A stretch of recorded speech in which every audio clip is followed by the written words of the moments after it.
Bismillahirrahmanirrahim. Assalamu alaikum wa rahmatullah. Excellence, Monsieur le ministre de la Santé, Monsieur le Président de l'AMPSR,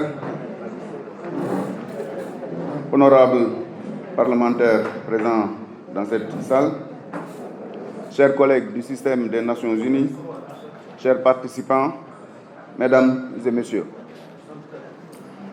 Comme vous le savez, l'infécondité est une affection du système reproducteur masculin ou féminin définie par l'impossibilité d'aboutir à une grossesse après 12 mois ou plus de rapports sexuels non protégés et réguliers. En effet, l'infécondité touche des millions de personnes en âge de procréer dans le monde et a une incidence sur leur famille et leur communauté.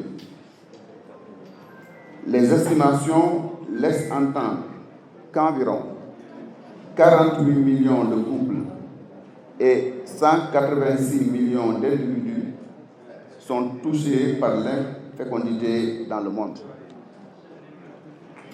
Un certain nombre de facteurs différents, tant dans le système reproducteur masculin que féminin, peuvent être à l'origine de l'infécondité, même s'il n'est pas parfois possible d'en expliquer les causes. Excellences, Mesdames et Messieurs, chaque être humain a le droit de jouir du meilleur état de santé physique et mentale possible. Ainsi, les individus et les couples ont le droit de décider du nombre d'enfants qu'ils souhaitent, du moment auquel les avoir et de l'écart entre eux. Or, l'infécondité peut empêcher la concrétisation de ces droits humains essentiels. La lutte contre l'infécondité apparaît dès lors comme un élément majeur de la réalisation du droit des personnes et des couples à fonder une famille. À cet effet, chercher à régler les problèmes d'infécondité peut également lisser les inégalités de genre. Bien que l'infécondité touche aussi bien les hommes que les femmes, ce sont souvent ces dernières qui sont perçues généralement comme souffrant de ce problème lorsqu'elles sont dans une relation avec un homme, indépendamment du fait qu'elles soient infécondes ou non. L'infécondité a donc des répercussions sociales négatives importantes sur la vie des couples concernés et en particulier sur celle des femmes qui en subissent fréquemment les conséquences. Violence, divorce, rejet social, stress émotionnel, dépression, anxiété et piètre estime de soi, et j'en passe. Mesdames et Messieurs, la disponibilité des interventions de lutte contre l'infécondité, l'accès à celle-ci et leur qualité continuent de poser des difficultés dans la plupart des pays. Le diagnostic et le traitement de l'infécondité ne sont malheureusement pas inscrits en priorité, ni dans les politiques nationales démographiques et de développement, ni dans les stratégies de santé reproductive, et rarement couverts par le financement de la santé publique.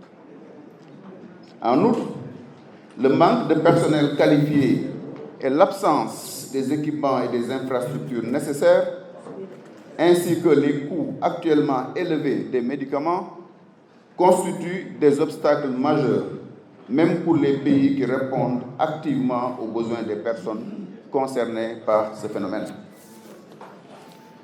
Excellences, Monsieur le ministre de la Santé, Mesdames et Messieurs, bien que les technologies de procréation assistée existent depuis plus de 30 ans et que plus de 5 millions d'enfants soit née dans le monde grâce à des interventions comme la fécondation in vitro, elle demeure encore largement indisponible, inaccessible et inabordable dans de nombreuses régions du monde, en particulier les pays à revenus faibles ou intermédiaires comme la Mauritanie. Les politiques publiques pourraient aplanir les nombreuses inégalités qui entravent l'accès à des soins sûrs et efficaces en matière de fécondité. Pour lutter efficacement contre l'infécondité, les politiques de santé doivent reconnaître qu'il s'agit d'une pathologie qui peut souvent être évitée et qui diminue le besoin de traitements coûteux et peu accessibles. On peut citer, entre autres, intégrer la sensibilisation à la fécondité dans les programmes nationaux globaux d'éducation sexuelle, promouvoir des modes de vie sains pour réduire les risques comportementaux, y compris la prévention, le diagnostic et le traitement précoce des IST. Prévenir les complications liées aux avortements à risque, à la septicémie du postpartum et à la chirurgie abdominale et pelvienne. Et finalement, lutter contre les toxines environnementales associées à l'infécondité sont autant d'interventions politiques et programmatiques que tous les gouvernements peuvent mettre en œuvre. Je voudrais, avant de clore mes propos, féliciter au nom du système des Nations Unies en Mauritanie l'Association mauritanienne pour la promotion de la santé et de la reproduction sous le haut patronage de son Excellence, Monsieur le ministre de la Santé, pour cette deuxième journée dédiée à la problématique de la stérilité du couple en Mauritanie, sous le thème « Ovaires polykystiques, stérilité chez l'homme ». C'est un cadre d'échange qui permettra de faire la lumière sur ce problème de santé publique dont souffrent dans le plus grand silence un nombre grandissant de couples et ce, dans le but de trouver des solutions adéquates. Mesdames et messieurs, reconnaissant l'importance et l'impact de l'infécondité sur la qualité de vie et le bien-être des populations, je réitère l'engagement du système des Nations Unies à travers son agence leader sur les questions de santé qui est l'OMS et de tous les autres partenaires à vous soutenir dans vos efforts de lutte contre l'infécondité. Je vous remercie pour votre aimable attention.